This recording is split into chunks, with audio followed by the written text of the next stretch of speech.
Hello and welcome to Awaz News. I'm Kubra Ali and I'll be taking you through big news across Canada.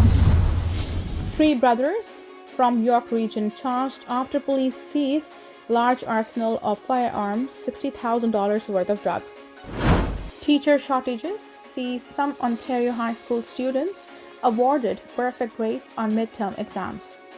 Serious health risks, unauthorized sexual enhancement products seized in Toronto. Equifax Canada testing use of rental payment data for credit scores.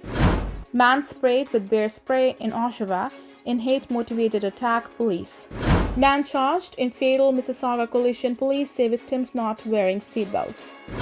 Toronto's police chief clarifies initial statement on Omar Zamir acquittal as he accepts jury's finding.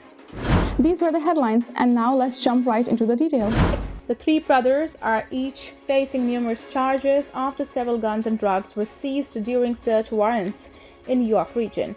The investigation began on April 19 when uniformed officers from York Regional Police YRP pulled over a driver near Fernbank Road and Mulock Drive in Newmarket after an off-duty officer reported a possible impaired driving. Police said that the motorist was arrested for impaired operation by drug and possession of controlled substance after they found what they believed to be a small quantity of cocaine. The investigation led police to obtain search warrants under the Controlled Drugs and Substances Act for two addresses in Newmarket and Richmond Hill. As a result of those raids, police said that they allegedly located and seized a large arsenal of firearms, many of which were loaded and stored improperly. In total, YRP said that they seized 12 long guns, 4 handguns, and 2 extended magazines. Police said that they also located and seized a large quantity of various controlled substances with an approximate street value of $60,000. They include 1 kilogram of methamphetamine, approximately 1,000 Xanax pills, 6 pounds of cannabis, and a quantity of mixed prescription medication. Marcus Borowski, 25, Newmarket; Matthew Borowski, 23, and Joshua Borowski, 27, both of Richmond Hill, have each been charged with several gun and drug related offenses. Anyone with information is asked to contact the YRP's number for District Criminal Investigations Bureau at 1-866-876-5423 extension 7445 or Crime Stoppers anonymously. Students at a high school in York region have been awarded perfect marks on their midterm exams in 3 subjects, not because of their academic performances, however, but because they had no teacher. On Tuesday, York Catholic District School Board YCDSB confirmed with Awaz News that it had given pupils at St. Maximilian Colby Catholic High School in Aurora, Ontario, perfect marks on exams in 2 biology classes and 1 business class. These classes have not had a permanent teacher for much of the semester due to a shortage of teachers specializing in the subject area, spokesperson for the board told Awaz News on Tuesday. This situation is rare at the grade 12 level, the spokesperson said, adding that the board is confident it will find replacement teachers soon. The move comes as schools across Ontario continue to grapple with staffing levels.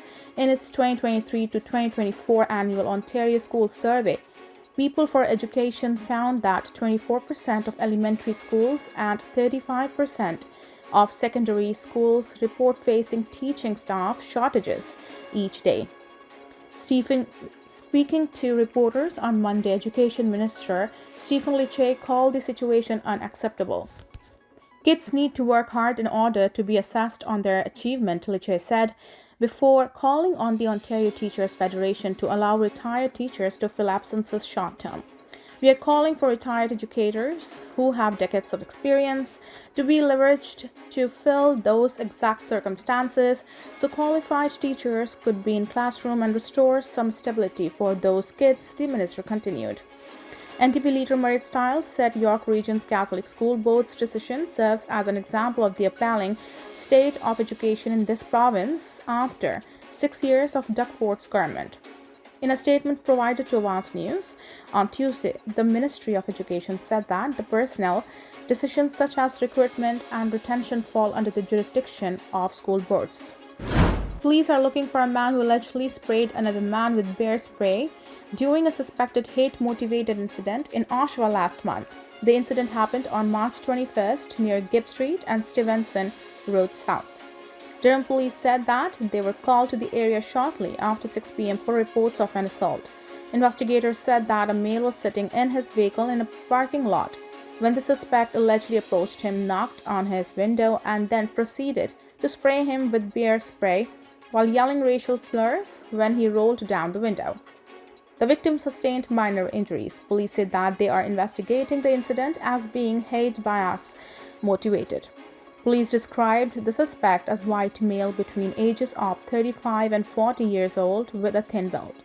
He was last seen wearing a black toque, they said.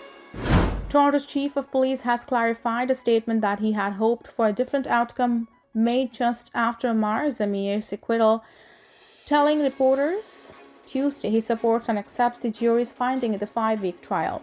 Let me be crystal clear. I support and accept the verdict of the jury, Chief Martin Demkiw said at a news conference at Toronto Police Headquarters. I have always been a supporter of the justice process, including all elements of the system that leads us towards justice. Demkiw pinned the comment made Sunday on a desire to see closure as elusive as closure can be in the death of Toronto Police Constable Jeffrey Northrup. The officer alongside partner Lisa Forbes were in plain clothes and had rushed Zamir's car while investigating a nearby stabbing, the court heard. While Zamir has always maintained he didn't know Northrup and Forbes were undercover officers, the prosecution alleged otherwise, suggesting the Brampton accountant intentionally ran Northrup down. On Monday, Demkiw ordered the Ontario Provincial Police to conduct an independent review of Toronto Police after Superior Court Justice Annie Molloy raised concerns about the reliability of officer testimony in the Ammar Zamir trial. Demkiw also ordered an internal review of plainclothes policing procedures. Reporters pressed the police chief Tuesday on concerns raised over the independence of one police agency investigating another. In response, Demkiw said safeguards will be put in place to prevent bias and ultimately go where the facts lead us.